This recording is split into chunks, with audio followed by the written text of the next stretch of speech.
धर्मभेदाचे नाही आहे. कोण कोळी आहे, कोण मुसलमान आहे, कोण कुंभी आहे, कोण बंजारा आहे, कोण आदिवासी आहे, त्याच्यासाठी आम्ही लढत नाही. तुम्ही तुमच्याजवळ ठेवा त्या जातीपाती धर्म सगळ्या. कारण धर्मजातीच्या नावानं पेटवतायत रे लोकांना, सहज पेटवतायत. कहा मस्जिद खडी आहे और कहा मंदिर खडा आहे. त्या नावानं पेटवता येते पण पोट भूक भागवता येत नाही.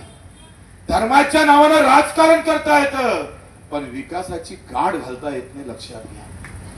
धर्माच्या नावानं आम्ही सांगतोय तुमच्या हाती सत्ता येऊ शकतं पण गरीबाचं भलं होऊ शकत नाही.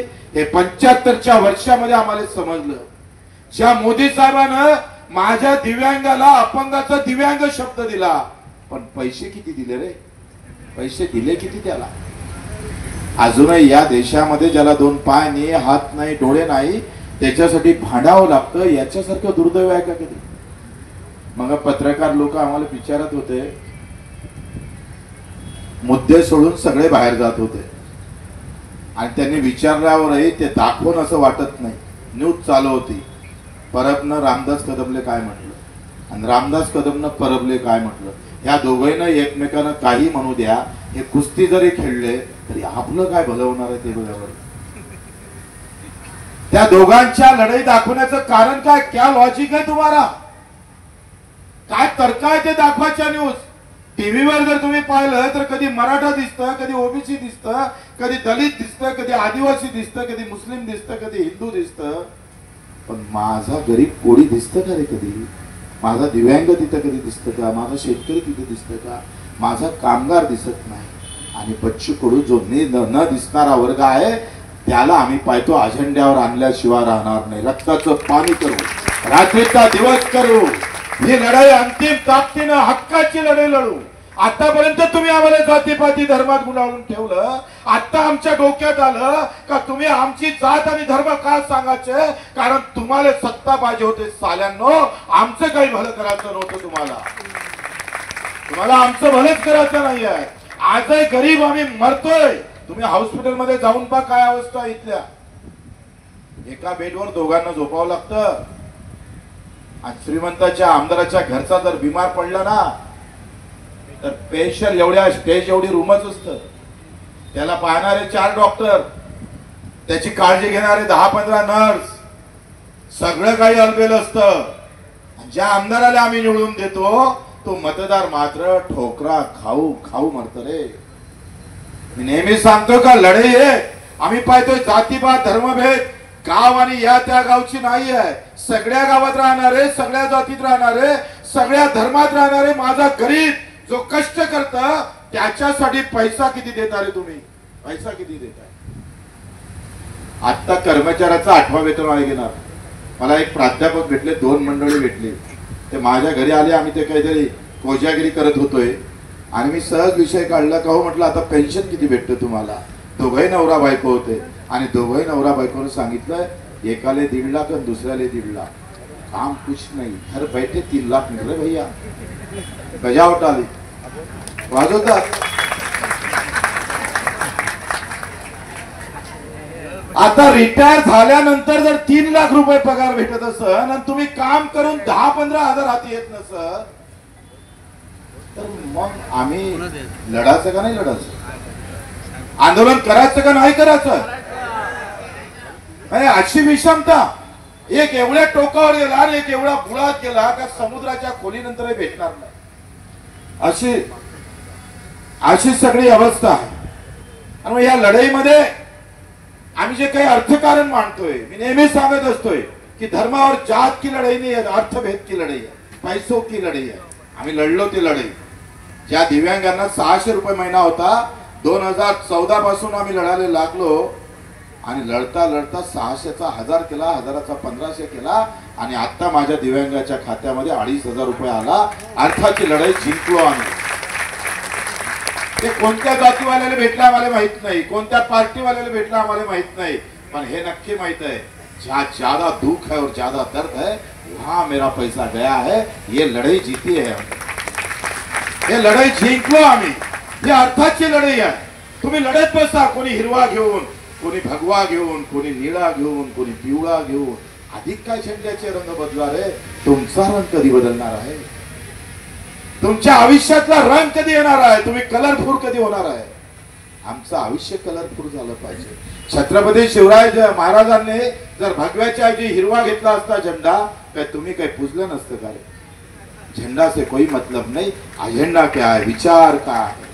आम्ही धर्माधिकारी साहेबांच्या घरी गेलो, ते सांगत होते का मानसिक संतुलन, मानसिक मजबूती, मानसिक संतुलन, त्याला मानसिक आधार देण्याचं काम आम्ही करतो आहे. ते पैशानं नाही भेटत, मानसिक मजबूती विचारानं येतं. आणि आमच्या डोक्यात विचार काय ते फार महत्वाचं. माझ्या डोक्यात सरकारनं काय विचार टाकला, ह्या सगळ्या पार्टीनं तुमच्या डोक्यात टाकलेला विचार आहे जातीसाठी भांडा, धर्मासाठी भांडा, जरूर भांडा, पण आमच्या जगण्यासाठी भांडण कोण रे? आम्ही सगळेजण तर त्याच्यासाठी भांडायला लागलोय. मुसलमान हिरवा घेऊन निघन, हिंदू भगवा घेऊन निघणार, इतर काही निळा घेऊन निघणार. मग आमची लढाई कुठे जाणार आहे का? कष्ट करणाऱ्या लोकांची, ज्याला दोन पाय नाही, त्याचं घर अजूनही झालं नसेल तर हे लढाई लढन कोण? या लढाईसाठी मशाल हाती घेणार कोण? आणि म्हणून महाराष्ट्रभर फिरतोय मी. 8 दिवस अन्नत्याग आंदोलन केलं, फक्त पाण्यावर राहिलो. मग आमच्या शेतकऱ्याची कर्जमाफी असेल, माझ्या मच्छीमारांना अजूनही जो खरा पारंपरिक मच्छीमार आहे त्याच्या घरी पैसे किती आहे मोजले पाहिजे. आणि यांत्रिकरण ज्यांनी घेतलं आणि जे ठेकेदार झाले, मोठे व्यापारी आले, त्यांना पैसा किती कमावला त्या समुद्रावर ते तपासले पाहिजे का नाही पाहिजे. आम्ही परंपरागत आयुष्य गेलं, आमच्या पिढ्याना पिढ्या जिथं मेल्या तिथं आम्ही पाहतोय अजूनही गारद होऊन गेलोय. जे सगळ्यात जास्त हाय प्रोटीन देतं तो माझा मच्छीमार मात्र त्याच्यापासून अलिप्त कसा राहतं, त्याच्या घरी पैसा काय येत नाही, याचं गणित मांडता आलं पाहिजे. आम्ही बसलोय पक्षाची गुलामी करत. आम्ही तर गावागावात पाहतो ना भाऊ, हे लढाई का थांबली? श्रीमंताची आणि गरिबाच्या लढाईमध्ये जाती धर्म का आणला गेला, पार्टी का महत्वाची राहिली? आमची मानसिकता बदलवली राज्यकर्त्यानं. बाप मेला तरी 72, नेता जिवंत राहायला पाहिजे. आमच्या डोक्यात तसंच पार्टी महत्वाची झाली, तुम्हाला बाप महत्वाचा नाही. ज्या दिवशी बाप महत्वाचा वाटेल ना तेव्हा नेता आम्ही पाहतो रस्त्यावर आल्याशिवाय राहणार नाही. बापाची, माझ्या मायची लढाई लढायची आम्हाला.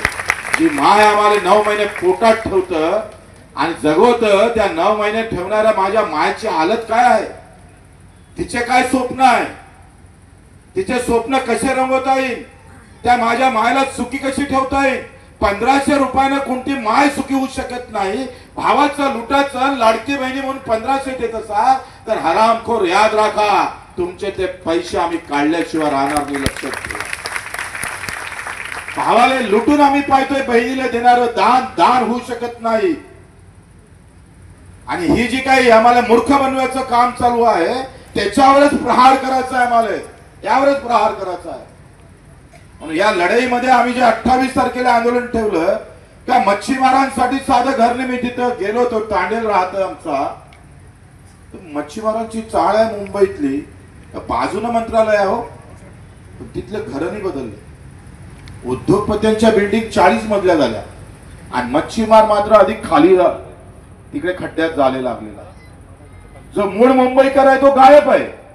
आणि दुसरं घेऊन आम्ही पाहतोय तिथं मोठे होताना पाहतोय, त्यांच्या श्रीमंती सोबत आमची श्रीमंती वाढायला नको का रे? आमची श्रीमंती वाढायला नकोय? मुंबईच्या अगदी हाकेच्या अंतरावर असणारी अलिबागाची अवस्था काय? म्हणजे एका इकडे देशाची आर्थिक राजधानीच्या बाजूने असणारी थोडी सावली जरी पडली असती तर अलिबाग अधिक चमकलं असतं. त्यासाठी लढाई लढली पाहिजे आम्ही. या सगळ्या गोष्टीवर विचार करावा लागणार आहे.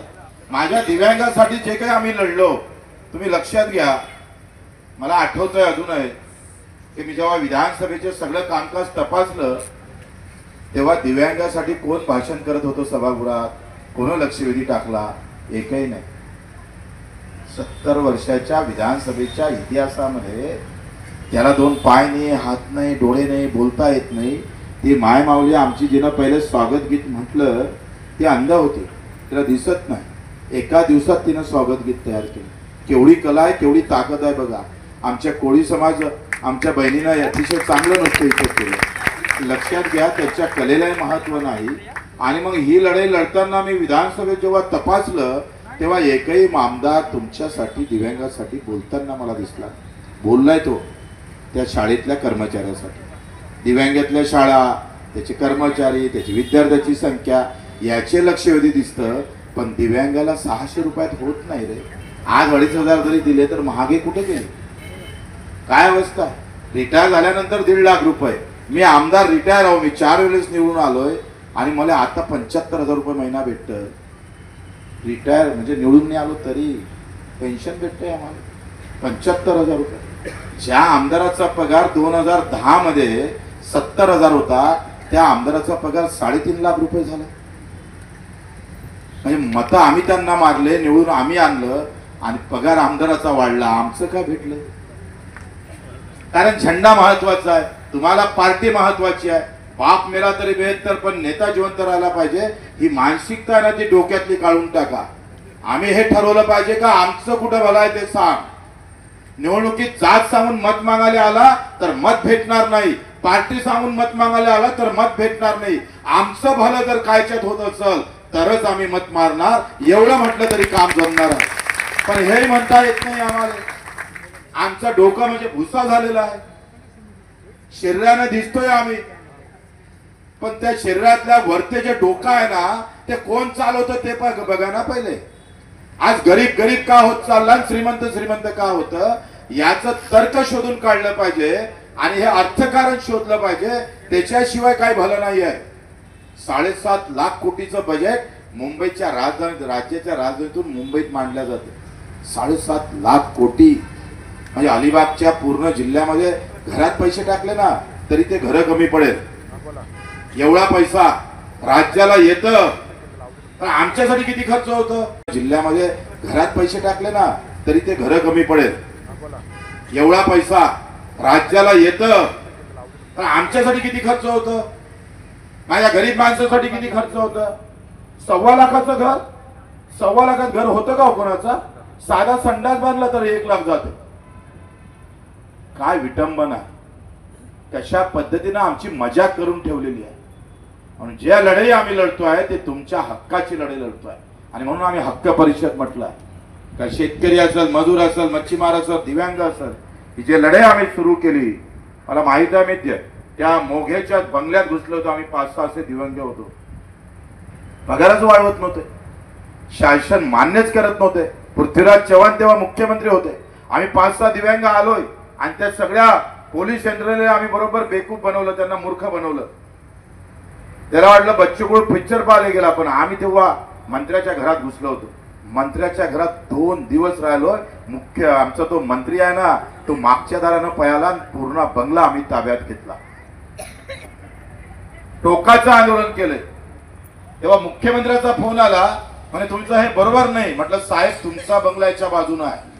मागण्या जर मंजूर केला नाही तर मुख्यमंत्र्याच्या घरात घुसल्याशिवाय राहणार नाही. तेव्हा तांबी दिल्या तेव्हा 8 शासन निर्णय काढले. 182 शासन निर्णयाचे धनी आहे ही संघटना. प्रहार संघटनेने जे आंदोलन केलं अपंगाचं सुरू, त्याला एक वेगळ्या प्रकारचा आयाम देण्याचं काम केलं. निवड आम्ही पैसा दिला नाही तर त्याचं अस्तित्व आम्ही निर्माण केलेलं आहे. आज सामान्य माणसाच्या प्रती किंवा नेत्यांच्या प्रती जे दिव्यांगाच्या भावना आहे त्या प्रचंड आम्ही पाहतोय. एक सन्मानाच्या आहे त्या निर्माण करण्याचं काम आपण केलं. आणि मग अशी ही लढाई ज्याचं मतात रूपांतर नाही होऊ शकत. लक्षात घ्या, एक आमदार मला असं म्हणत होता का बच्चू काय ह्या अपंगासाठी तुम्ही धावताय, त्यांची मतं तरी किती गावात? 3 किंवा 4, 5, 6 मतं कुठं जमणार आहे राजकारण याच्यामुळं? मी त्याला समजून सांगितलं का सगळेच कामं राजकारणासाठी नसतं, काही कामं आशीर्वादासाठी करायचं असतं. जो आशीर्वाद आम्ही पाहतोय मंदिराच्या देव्हाऱ्यात भेटत नाही, मस्जिदीच्या उंबरठ्यावर भेटत नाही. तो आशीर्वाद माझ्या दिव्यांगाच्या चेहऱ्यावर आनंद भेटला तर लाखपटीचा आशीर्वाद भेटल्याशिवाय राहत नाही. त्या आशीर्वादासाठी लढतोय आम्ही. भानगडीने याच्यातून काही राजकारण करायचं नाही आहे. पण चांगले माणसं एकत्रित आले पाहिजे. चांगल्या माणसाचं राजकारण झालं पाहिजे. आज तुम्ही पाहतोय जिल्हा परिषद सदस्य काळा, नगरसेवक काळा किंवा आमदार काळा, एकही गरीबाचं पोर तिथं दिसत नाही. ज्याच्याजवळ पैसा नाही त्याची आमदारकी राहिली नाही. ज्याच्याजवळ पैसा नाही तो नगरसेवक होऊ शकत नाही. ज्याच्याजवळ पैसा नाही तो साधा जिल्हा परिषद सदस्य होऊ शकत नाही. अशी अवस्था. सामान्य माणसासाठी किती काय लढा, पण जातीच्या राजकारणात तो फेल होता. कारण जात पाहून मत मारतोय आम्ही आणि इथंच राजकारणी लोक जिंकतोय. शरद जोशीनं शेतकऱ्याचं आंदोलन उभं केलं आणि करता करता आम्ही पाहतोय फॉरेनची नोकरी सोडली, 2.5 लाखाच्या नोकरीला लाथ मारलं, रक्ताचं पाणी केलं आणि पुरा महाराष्ट्र पायाखाली घातलाय. गोळीबार झाला आणि गोळीबारात त्यांना आम्ही पाहतोय छातीला गोळी लागली, तरी शरद जोशीनं लढणं थांबवलं नाही. आणि घरी आपल्या आमचं शरद जोशी येतच नाही या घरी म्हणून बायकोनं आत्महत्या केली. एवढा वाईट प्रसंग त्यांच्या संसारात आला आणि शरद जोशी जेव्हा उभे राहिले तेव्हा शेतकऱ्यांनाच मत मारले नाही. ही अवस्था आहे आमची. कारण शरद जोशीच्या जातीचे माणसं कमी होते रे तिथे. जात महत्वाची ठरते. काम न करता जातीच्या ताकदीवर निवडून येणं सोपं आहे आणि तेच राजकारणी लोक तुमच्या डोक्यात टाकत असते. बाबासाहेब आंबेडकरला पाळलं ना, 2 डाव पाळलं. या जातीच्या धर्माच्या राजकारणातून बाहेर निघून हक्काची लढाई आम्हाला सुरू करता आली पाहिजे. आमच्या अर्थकारणाची लढाई सुरू झाली पाहिजे. आम्ही पाहतो ज्या दिव्यांगाची लढाई आम्ही सुरू केली ते त्या विचारातून सुरू झालेली आहे. तो विचार आहे आणि विचार काय आहे का जिथं कोणी जाऊ शकत नाही, ज्याच्या मदतीला कोणीच उभा राहत नाही, तिथं आम्ही उभं राहिलो पाहिजे. हा विचार आमच्या लक्षात घ्या. तो कुठल्याही जातीचा असू दे, कुठल्याही पार्टीचा असू दे, मत मार नको मारू तो नंतरचा प्रश्न आहे, पण आज त्याची गरज काय.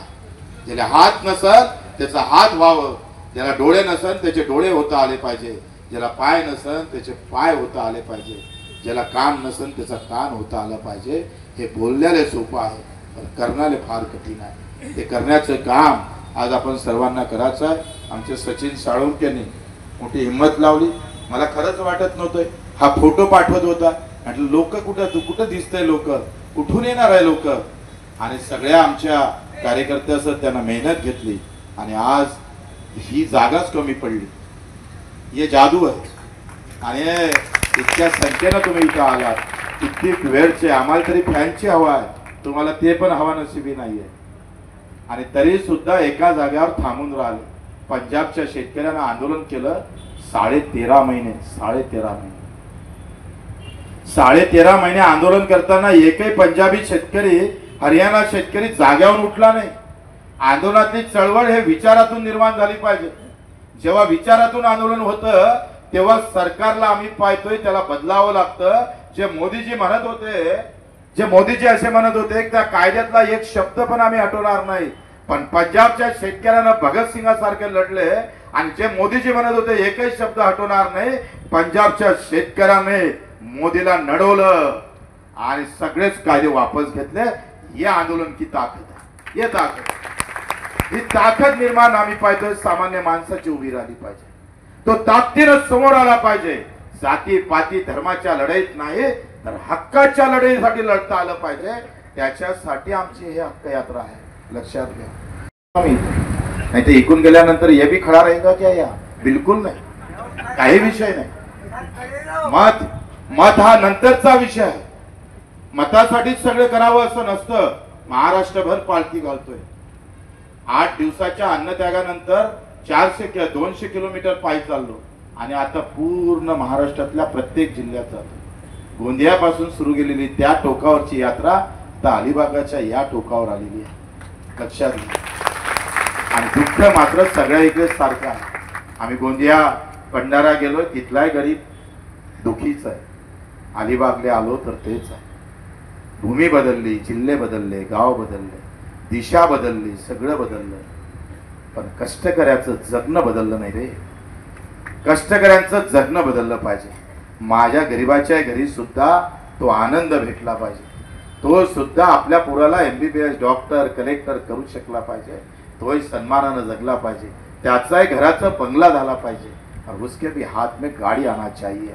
इसके लिए लढाई चालू आहे. याच्यासाठी ही लढाई चालू आहे. ही सामान्य माणसांच्या कष्टाला खऱ्या अर्थानं किंमत देणं गरजेचं आहे. जो अधिक कष्ट करतो तो उपाशी मरतो या देशामध्ये. जो काहीच कष्ट करत नाही मस्त आरामशीर राहतो. आमचे मोदीजी म्हणायचे, त्यांनी आता नानो कारवाल्याला 540 कोटी रुपये दिले. 540 कोटी रुपये 0.01% व्याजानं, म्हणजे व्याजच नाही. आणि तुम्ही बकरी जरी घेतली, गाडी जरी घेतली, तर ते मायक्रो फायनान्स वाले व्याज आकारतात गरीबावर 18 आणि 26%. ते फायनान्स वाले येतं मधातच गाडी घेऊन जाते. तुम्ही पैसे नाही भरले तर हर्रासही होतं, तुम्हाला नोटिसा पाठवले जातं आणि निरो मध्ये कसा पडतं पाहताच लागत. ये चौकीदार उसको रोख नाही पाहते, हे त्यांना थांबवू शकत नाही. देशाच्या एकूण जळणघळणमध्ये कामगार, शेतकरी, आमच्या मच्छीमाराचा जो वाटा आहे दिव्यांगाचा तो अधिक जास्त आहे, पण त्याच्या वाट्याला आम्ही पाहतोय अजूनही पैसा येत नाही. आणि म्हणून ही लढाई आम्ही अतिशय ताकदीनं मजबूतीनं चालवतो आहे. मच्छीमारांचं नवीन धोरण असेल, आमच्या शेतकऱ्यांचं असेल, मेंढपाळांचं असेल, या सगळ्यांसाठी अतिशय कष्ट करणाऱ्या लोकांसाठी ही लढाई लढतोय. आणि त्या लढाईला तुमचा आशीर्वाद आम्हाला भेटला पाहिजे, याच्यासाठी आम्ही आलो आहे. तुमच्या आशीर्वादाची गरज आहे, मताची गरज नाही आहे. मत तुम्ही कोणाला मारता तो प्रश्न नाही, पण मत मारताना डोकं लावून मत मारा. आमचे राष्ट्रसंत तुकडोजी म्हणाचे, महाराज म्हणाचे, सोन्याच काय म्हणतात त्याला, लाकडाचा देव त्याला अग्नीचं भेव, भेव म्हणजे भीती. लाकडाचा देव त्याला अग्नीचं भेव, सोन्या चांदीचा देव त्याला चोराचं भेव. मी एक त्याच्यात जुळवलं, राजकारणी देव त्याला मताचं भेव. मत का डर, वोट का डर होना चाहिए, वोट का डर ही नाही. आम्ही विधानसभेत बोलत होतो, एका आमदाराने मला चिठ्ठी दिली निघायचे. मी जेव्हा, तुम्ही थकले तर नाही ना, तुम्ही बोलत राहिला तुम्ही म्हणाल काय. मी जेव्हा विधानसभेमध्ये बोलत होतोय, एका आमदाराने मला खालून चिठ्ठी दिली आणि माझ्याही मतदारसंघातले 2 प्रश्न मांडा. म्हटलं तू का बोलत नाही, आणि माझीच पार्टी सत्तेत आहे म्हणून मला बोलता येत नाही. पण याला निवडून कोण दिलं, निवडून आम्ही दिलंय आणि चिंता मात्र पार्टीची. लक्षात घ्या, पूज्य बाबासाहेब आंबेडकरांना मतदाराचा अधिकार तुम्हाला जो दिला तो कसा पाहतो, त्याला कसा तो निष्क्रिय झाला लगा. लक्षात घ्या, पार्टी महत्वाची. आम्ही काय म्हणतोय, अरे पार्टीची तिकीट आण, मग तुझ्यासोबत आहो. तू आमच्या पार्टीची तिकीट आणली तर आम्ही तुझ्यासाठी लढन ना, तुझ्यासाठी काम करन ना, तुलाच मत मारन ना. पार्टी महत्वाची, मतदार महत्वाचा नाही. और यही गेम खलाश हो गया, इथंच सगळं संपलं. कारण मतदाराची भीती राहिली नाही, पार्टीची भीती आहे. नेता बोलेगा वही होगा. आणि म्हणून आम्ही पाठवलेले आमदार काहीच बोलत नाही. 75% आमदार आमचेच असतात, आमच्या घरातले असतं, आमच्या जातीतले असतं, आमच्या कष्टकऱ्यांचे असतं. पण तिथं दूर गेल्यानंतर ते तोंड चूप राहत. हे का होतंय, कारण मतदाराची किंमत कमी झाली. चिकन आणि मटन दाबा बटन, थोडासा पव्वा दिला का गडी खुश आहे. एका दिवसाच्या व्यवस्थेमध्ये 5 वर्षाची व्यवस्था आम्ही पाहतोय. आमचा आमदार मारून जात. मुंबईला इकडल्या साईडला फुल झालेलं आहे, टोटल टॅक्स सगळं आम्ही पाहतो. असंही ते जरी असला तरी मुंबईत चौफेर आता जाम व्हायला लागले. अब अलिबाग के शिवाय पर्याय नाही. आणि त्याच्यामुळे चांगले दिवस येणार. मोदीजी चांगले दिवस आणणार नाही, तुमचं डोकं चांगलं विचारा. कोई किसी के लिए कोई अच्छा दिन नहीं ला सकता. जब हम अच्छे नहीं होते तब तक अच्छा दिन नहीं आ सकता. हे तर चिवत्या बनवायचं काम आहे. मोदीजींना चहा विकला 100% नफ्यानं. मी मोदीजीला पत्र पाठवलं.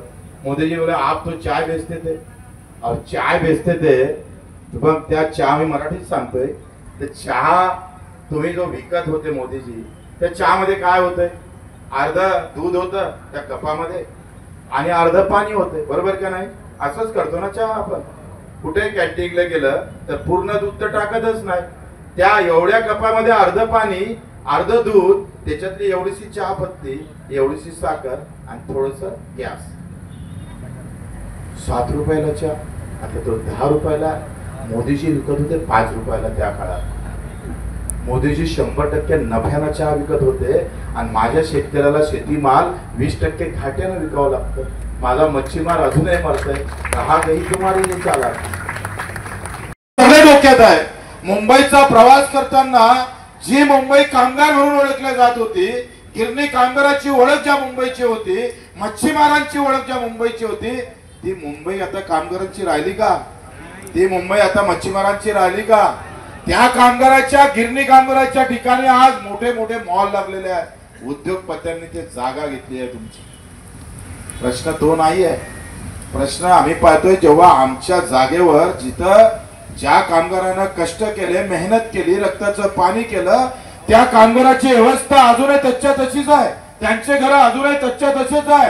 ते तीन मात्रही बदलले नाही. नेत्यांचे घर मोठे झाले, उद्योगपत्यांचे घर मोठे झाले, अधिकाऱ्यांचे घर मोठे झाले, पण सामान्य जनमतानं तुम्हाला निवडून दिलं तो माझं मात्र माणूस आमचा पाय घासून घासून मरत. त्याच्यासाठी बच्चू कडूची लढाई आहे. त्याच्यासाठी तुमचे आशीर्वाद आम्हाला पाहिजे, लक्षात घ्या.